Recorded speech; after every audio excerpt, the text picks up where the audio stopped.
aos Efésios 2, vamos ler 2 versículos, versos 4 e versos 5. Glória a Deus. Acompanhe na sua Bíblia. Mas Deus, que é riquíssimo em misericórdia, pelo seu muito amor com que nos amou, estando nós ainda mortos em nossas ofensas, nos vivificou juntamente com Cristo. Estes textos, vamos orar. Querido Jesus, obrigado, Senhor, por estarmos de pé, com vida, com força, com esperança, com a capacidade de ouvir a Tua voz. Obrigado por todos os irmãos, pela vida de cada um destes que o Senhor reúne neste lugar. Louvamos o Teu nome, desde as criancinhas aos mais idosos, todos são igualmente, Senhor, preciosos aos Teus olhos. Bendito seja o Teu nome que nos fortalece. Vem estar falando neste momento conosco, em nome de Jesus. O capítulo 2 da carta de Paulo aos Efésios inicia com uma descrição do estado pecaminoso da humanidade inteira. No versículo de número 4, nós temos uma intervenção divina que vai alterar todo o curso da história, todo o curso, pelo menos de uma boa maioria de todos os seres humanos. Essa intervenção divina, ela é movida pela misericórdia e pelo amor de Deus. Paulo descreve com essas magistrais palavras: mas Deus, que é riquíssimo em misericórdia, pelo seu muito amor com que nos amou. Os versículos que seguem após estas palavras, eles descrevem de forma vibrante os gloriosos efeitos da salvação de nosso Senhor Jesus Cristo. Por meio da graça divina, nós fomos libertos do pecado, fomos perdoados, salvos da condenação e ainda recebemos o direito à vida eterna. Os mortos, segundo essa descrição de Paulo, que é uma revelação de Deus, os mortos são ressuscitados para assentar em lugares celestiais, para contemplarem nos séculos vindouros as abundantes riquezas da sua graça, pela sua benignidade para conosco em Cristo Jesus.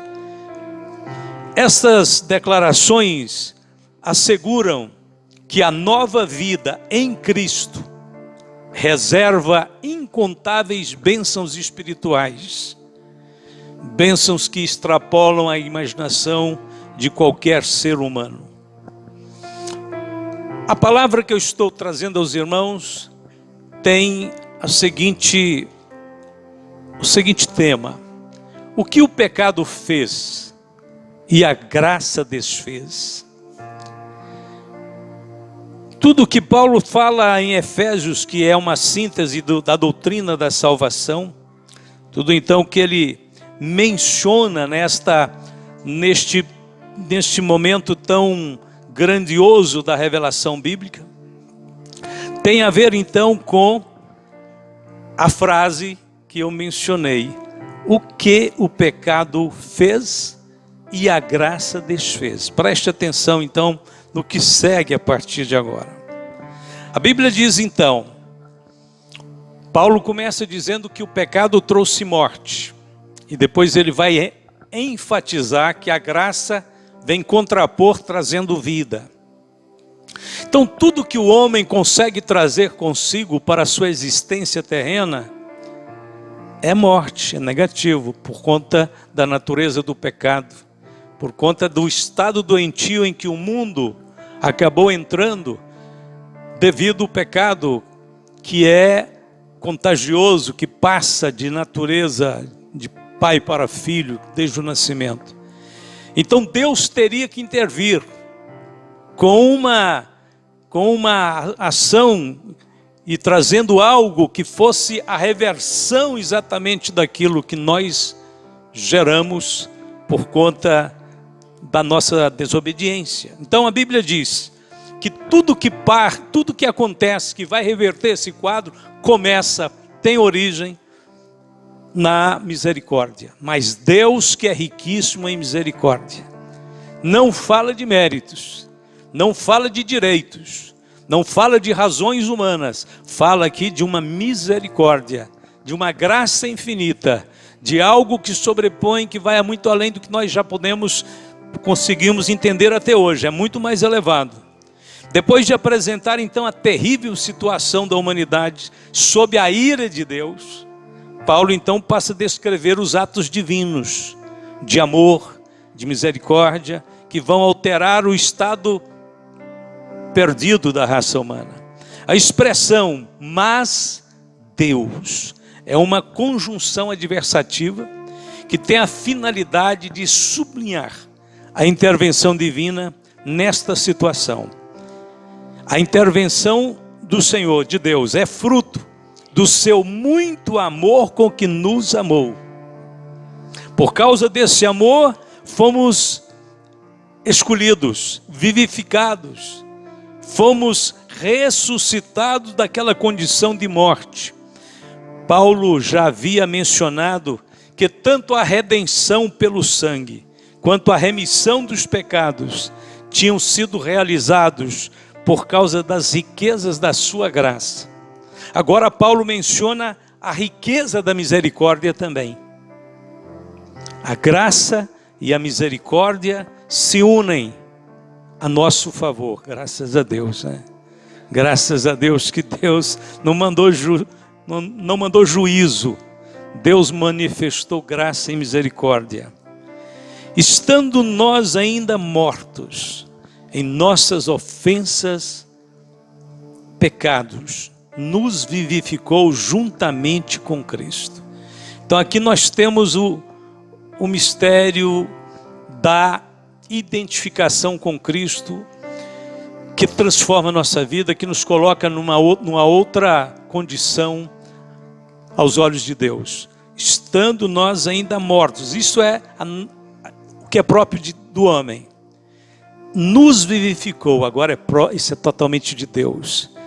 Totalmente ação e poder e intervenção divina, juntamente com Cristo.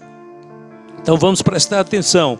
A ênfase deste texto aqui é a insuficiência humana, mas também a suficiência de Deus. O que era impossível para os homens se tornou possível por meio de Cristo. Então Cristo não é uma opção, é a única opção. Só Ele pode realmente intervir com graça e misericórdia para nos livrar de um estado de morte e nos colocar numa condição de ressuscitados. Aqui vemos a expressão juntamente com Cristo. Essa expressão ocorre 3 vezes nos versos 5 e 6. As 3 vezes que elas aparecem, Paulo diz que nós fomos vivificados com Cristo, ressuscitados com Cristo e nos assentamos em lugares celestiais em Cristo. 3 coisas importantes que indicam que somos identificados com Cristo em sua vida, em sua morte, em sua ressurreição e até mesmo em sua ascensão, porque Cristo só vai assentar num lugar de governo e autoridade depois da ascensão dele. A Bíblia diz que ele ascendeu aos céus e assentou-se à direita de Deus, indicando então que tudo aquilo que o poder de Deus fez por Cristo, o poder de Deus ressuscitou Cristo da morte, o ascendeu aos céus, deu e colocou ele numa posição de autoridade. Ele agora reina. Então tudo que o poder de Deus fez por Cristo, Ele fará pelos que creem em Cristo. Veja a importância também da fé. Veja uma palavrinha de 2 letrinhas, fé. Mas a fé pode mudar, alterar o nosso estado espiritual de uma vez por todas, de mortos para ressuscitados, vivificados, de pessoas fracassadas a pessoas que agora estão sentadas com Cristo num trono de governo. esta palavrinha vai mudar a história de nossas vidas. Está mudando, já mudou, claro. E assim nós vemos a importância de certos vocábulos na vida espiritual. A expressão nos vivificou, ela se refere ao novo nascimento. Jesus tinha pregado sobre o novo nascimento, dizendo que era necessário que o homem nascesse de novo, mas ninguém pode dar vida para si próprio, nenhum ser humano, nenhum ser vivo. Só Deus é o autor da vida, nele estava a vida, e a vida era a luz dos homens. Jesus disse: eu sou o caminho, a verdade e a vida. Só a vida existe, promana de Deus. O homem não dá vida a si próprio. Então, o novo nascimento, que é necessário, que é imprescindível para ter entrada no reino de Deus, para ver o reino de Deus, ele é gerado, ele é trabalhado em nós por Deus. Por isso que a gente tem que parar aqui assim e dar uma pensada e dizer: eu não podia, eu estava morto, eu não podia, no estado de morte, fazer nada por mim mesmo. Então tudo começa com Deus. Ele é quem dá iniciativa, quem promove a ação vivificadora, quem nos levanta daquele estado de morte, quem nos ajuda a crer. E depois a gente prossegue, nessa fé que nasce de um milagre, que nasce de uma intervenção divina e que não dependeu inicialmente absolutamente nada de nenhum de nós, foi tudo por graça e misericórdia. Nós não estamos mais mortos, não. O mesmo poder que trouxe Cristo da sepultura já também nos deu uma nova vida. E a Bíblia diz que as coisas velhas já passaram. Então nós louvamos a Deus, porque vivemos a realidade do que a Bíblia ensina.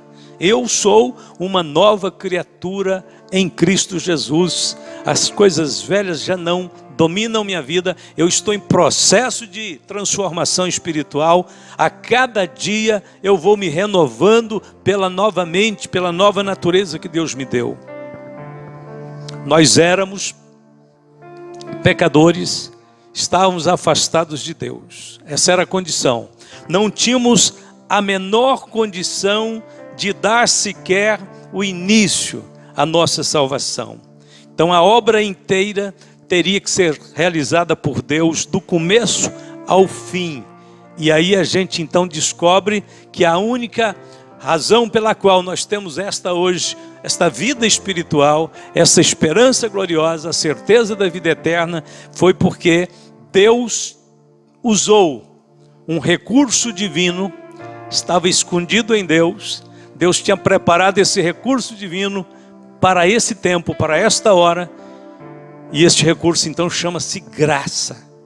Na graça há um poder, na graça há uma virtude, na graça há uma operação tão profunda que pode ressuscitar os mortos espirituais. Vamos ver, a obra inteira foi realizada por Deus. Pedro escreveu também, entendendo exatamente o que Paulo entendia, porque os apóstolos foram exatamente coerentes, se completaram nos seus ensinos. Então Pedro escreveu: bendito seja o Deus e Pai de nosso Senhor Jesus Cristo, que segundo a sua grande misericórdia. Paulo fala das riquezas da misericórdia, Pedro fala da grande misericórdia, e ele diz assim: por ela nos gerou de novo para uma viva esperança, pela ressurreição de Jesus Cristo dentre os mortos. 1 Pedro 1,3. Voltando a Paulo, Paulo falou várias vezes da completa falência humana, mas também realçou com toda a força a bondade de Deus nesta obra. Então está escrito: porque Cristo, estando nós ainda fracos, morreu a seu tempo pelos ímpios. Romanos 5,6. Além da remissão dos pecados e do perdão, nós também fomos exaltados com Cristo. E é exatamente esse ponto alto da salvação. Nos assentamos com Ele nos lugares celestiais. Por incrível que pareça, a gente pensa isso só no futuro, mas na realidade, espiritualmente falando, nós já passamos pelas etapas da morte, da identificação com Cristo na morte, na identificação de Cristo com Cristo na sua sepultura, depois na sua ressurreição, e já estamos nos identificados com Cristo na ascensão e no trono, no lugar de governo. Hoje, é porque no mundo espiritual nós não precisamos, você não precisa estar literalmente lá no céu para dizer que está reinando com Cristo. Você está reinando com Cristo porque todo o processo da obra da salvação já foi completo. Nós já fomos exaltados com Cristo. É claro que alguma coisa está ficando para consumação, né? Para aquele dia de Cristo, em que os filhos de Deus vão se manifestar e o universo inteiro vai conhecer os filhos de Cristo. Os filhos de Deus. A criação inteira aguarda a manifestação dos filhos de Deus. E naquele dia a Bíblia diz que nós nos manifestaremos com Ele em glória. Mas de onde vem a autoridade que a igreja tem para enfrentar o inferno? Para expulsar um demônio, para pregar o evangelho, para ser coluna e firmeza da verdade aqui na terra. De onde vem essa autoridade? Vem dessa exaltação, exaltados com Cristo. A igreja tem um respeito no mundo espiritual. A igreja, por isso a igreja, nós devemos, né? Nós devemos a este mundo o mais belo testemunho possível de Cristo. O mais bonito, o mais santo, o mais perfeito testemunho. Porque a igreja já está ocupando uma posição de elevado teor espiritual e respeito. Cristo ascendeu ao céu. Depois da sua ascensão, depois da ressurreição, ele ascendeu ao céu. E o que ele fez? O que aconteceu? Ele assentou-se à direita do Pai. Desde então ele ocupa o lugar da maior autoridade do universo. A Bíblia diz: acima de todo principado e poder, e potestade e domínio, e de todo nome que se nomeia, não só neste século, mas também no vindouro, e sujeitou todas as coisas a seus pés, e sobre todas as coisas o constituiu como cabeça da igreja, que é o seu corpo, a plenitude daquele que cumpre tudo em todos. Aos Efésios capítulo 1, 21 a 23. Aonde Jesus está, neste lugar, aonde nós estamos ali com Ele. É ali que nós estamos com Ele. A Bíblia diz que nós estamos assentados com Ele nesses lugares celestiais. Mas vamos aqui partindo para o rumo a uma conclusão de tudo. O poder da graça, ele não emana do nada. Não. Eu disse que Deus tinha, a graça de Deus era algo que estava escondida em Deus para ser manifesto no tempo certo, no nosso tempo. Mas de onde emana a virtude, o poder da graça? Por que Deus pode fazer isso por tão pobres pecadores? Por que Deus pode nos aceitar e trabalhar em função de sermos justificados, perdoados? Só tem uma resposta, uma explicação. O poder da graça emana da cruz. Você até pode dizer: pastor, Deus sempre manifestou graça. Sim, desde o princípio. Desde o princípio Deus tem trabalhado com a sua graça para salvar os homens, para perdoar os homens. Mas Jesus morreu agora na nova aliança. Sim, mas Ele é o Cordeiro de Deus que foi morto desde a fundação do mundo. Então Deus tinha direitos de usar a sua graça, porque mesmo que a cruz não estava consumada literalmente, ela já estava consumada no projeto divino. No projeto divino, Jesus estava morto, foi morto desde a fundação do mundo. Então este poder da graça emana da cruz. Escute o que Paulo escreve em Efésios 2, verso 12 em diante. Naquele tempo, estáveis sem Cristo, separados da comunidade de Israel e estranhos aos concertos da promessa, não tendo esperança e sem Deus no mundo. Mas agora em Cristo Jesus, vós que antes estáveis longe, já pelo sangue de Cristo chegastes perto, porque Ele é a nossa paz, o qual de ambos os povos fez um, e derribando a parede da separação que estava no meio, na sua carne, desfez a inimizade, isto é, a lei dos mandamentos que consistia em ordenanças, para criar em si mesmo dos dois um novo homem, fazendo a paz, e pela cruz reconciliar ambos com Deus, em um corpo, matando com ela as inimizades. É impossível compreender o amor de Deus sem olhar para a cruz. Deus estabeleceu que todos os olhos pudessem contemplar a cruz, para saber um pouco sobre o seu amor. E feliz é o homem e a mulher que para num momento como esse, para dizer: obrigado, Senhor, que o Senhor morreu por nós. Eu contemplo a cruz, eu vejo pela fé agora a sua dor, a sua renúncia, a sua resignação em me amar, embora eu não mereça, em dar a mim o que eu nunca poderia jamais merecer. Então, feliz é o homem que procura olhar, contemplar o Calvário, a cruz, o sofrimento de Cristo, porque Deus estabeleceu que é olhando para a cruz que nós vamos entender um pouquinho do seu amor. É de lá que emanam todas as bênçãos.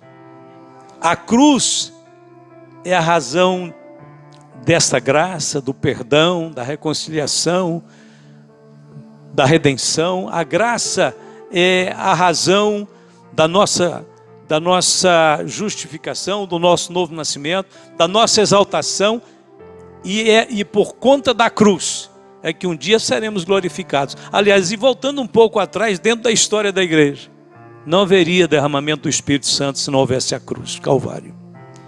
Não haveria Pentecostes antes de haver Páscoa. Primeiro o sangue tinha que ser derramado, depois o Espírito foi derramado. Isso tudo porque o amor de Deus também foi derramado. Paulo disse: o amor de Deus foi derramado em nossos corações. Então Deus, Ele prepara todo um caminho glorioso para a igreja, mas qual que é o centro, qual que é a base? É a cruz. Deus não pode dar o Espírito Santo até que Cristo vá à cruz. Deus não pode prometer novo nascimento para ninguém até que esta graça, essa virtude emane da cruz. É a cruz, é por isso que a mensagem da cruz.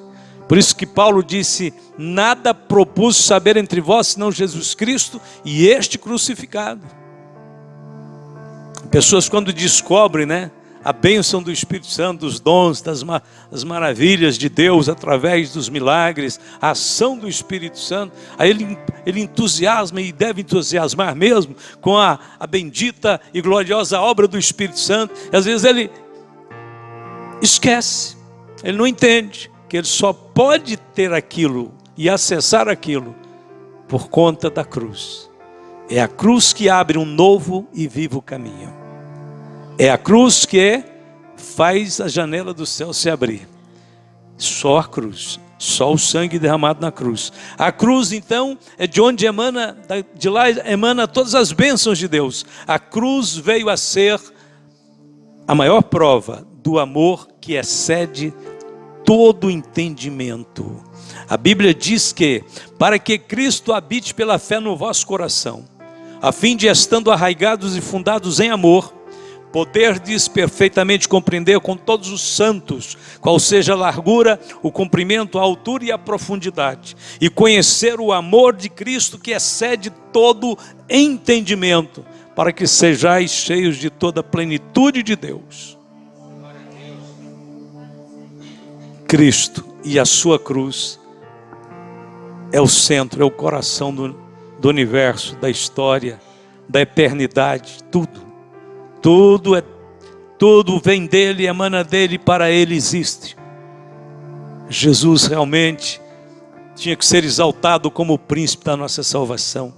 Jesus realmente tinha que ser recebido no céu como o Rei da Glória.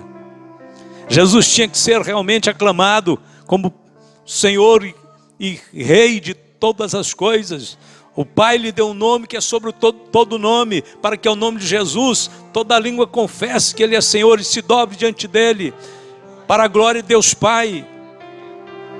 O Pai vai transferir toda a adoração e toda a glória para o Filho, diante daquele encontro monumental que teremos na eternidade. Ele vai dizer: aclame a Ele, Ele é o autor e consumador da fé, Ele é o Filho unigênito do Pai, Ele foi fiel e obediente até a morte, e a morte de cruz.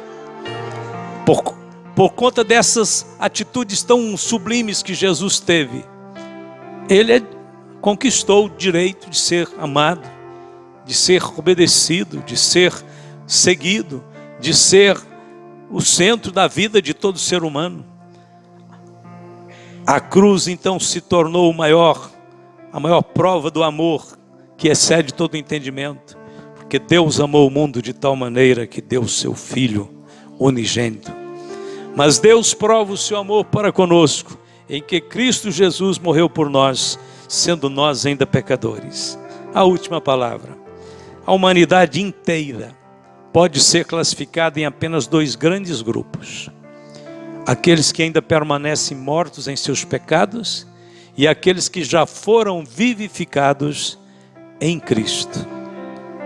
Esta é toda a classificação da humanidade no sentido mais espiritual possível. As outras classificações sociais, culturais, raciais, que são comumente usadas, são irrelevantes diante do conceito bíblico. Então existe aqueles que continuam mortos e aqueles que já foram vivificados. A vivificação em Cristo, ou a doutrina do novo nascimento, é obra então exclusiva de Deus e é recebida pela fé. Mas todos quanto receberam, deu-lhes o poder de serem feitos filhos de Deus, aos que creem no seu nome. João 1,12. Após o milagre do novo nascimento, somos incentivados a continuar a nossa caminhada com o Senhor Jesus, agora vivendo segundo a mente que Cristo nos deu, a nova mente. E o poder da nova vida nos habilita a viver de uma forma frutífera. Eu sou a videira, vós as varas. Quem está em mim, eu nele, esse dá muito fruto, porque sem mim nada podereis fazer. A antiga condição de mortos foi desfeita pela virtude da graça, e a morte deu lugar à vida. Hoje nós temos vida. Jesus disse: eu vivo e vós vivereis também. Curve a sua cabeça. Querido Jesus, quão sublime é, Senhor, estarmos ligados ao Senhor pela fé, pela palavra, pelo vínculo do Espírito Santo de Deus que nos une, que nos capacita, Senhor, a estar ligados a Ti como as varas estão ligadas na videira. E por esta comunhão, por este vínculo precioso, o Senhor está nos mantendo, Senhor, cheios de esperança, de confiança, de fé, para caminharmos diante deste mundo, seguindo, Senhor, a Tua vontade e testificando o Teu amor a todas as pessoas que estão ao nosso redor. Obrigado, Senhor, abençoe hoje a participação da igreja neste pão que representa o Teu corpo e neste cálice que representa o Teu sangue. Vamos ficar de pé. Disse Jesus: tomai e comei, este é meu corpo que é partido por vós, fazei isto em memória de mim. Podem servir.